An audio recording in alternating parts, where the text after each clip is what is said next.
Welcome to another episode of Midwest Outdoorsman. Today we are going to go through two types of worms. We're going to have when I prefer to use a trick worm versus when I prefer to use a ribbontail worm. And we'll start off with the trick worm, which I use less of the two. But a trick worm is great on a shaky head or a spot remover. I mainly have used it on a shaky head, on a heavier shaky head, and then I'll nose hook it on just an octopus hook. I love nose hooking worms on octopus hooks. There's a lake where I fish where it's got flooded tires, and I like casting a nose hook weightless worm to tires instead of a Texas rigged ribbontail. But I use it for shaky heads and nose hooking. But you can put it on a drop shot, and a lot of people put it on weightless Texas rig or Texas rig, and then it works great on those, nice and wiggly and whatever. And then it's just a great worm. Now, one main thing that I don't like is when it's windy and there's more chop on it.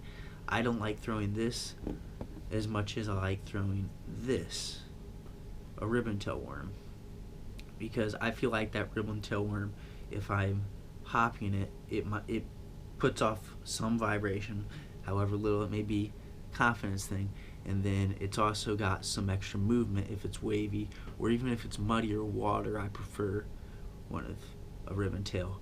One thing I don't like in ribbontails, if it's like milfoil hydrilla, I don't like it because it hangs on just a little bit extra. It's not that much, but compared to a trick worm. And also, if I'm fishing that, it's really going to be on like a punch rig or whatever, and so I'll just use a worm anyway, which is very far in between. If I'm using that.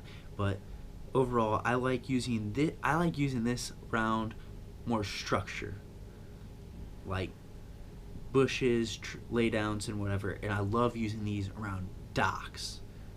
Trick worms around docks, can't beat it. So this is more woody, natural, this more man-made stuff.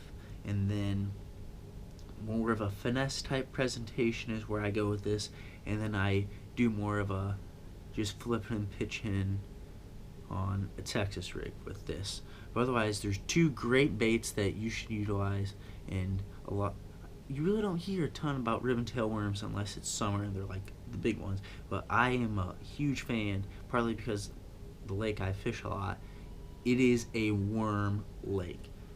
There's certain lakes where oh, it's a crankbait or it's a frog. This lake is a worm lake, so I am very confident in a ribbontail worm, and I am starting to gain more confidence in a trick worm. But those are basically my quick inputs on those two different worms. And then I hope this video helped you enjoyed it. Hit the like button if you liked it. Hit the subscribe button if you haven't subscribed. It's red. It's about yay big. But other than that, stay tuned for the next video and have a great day.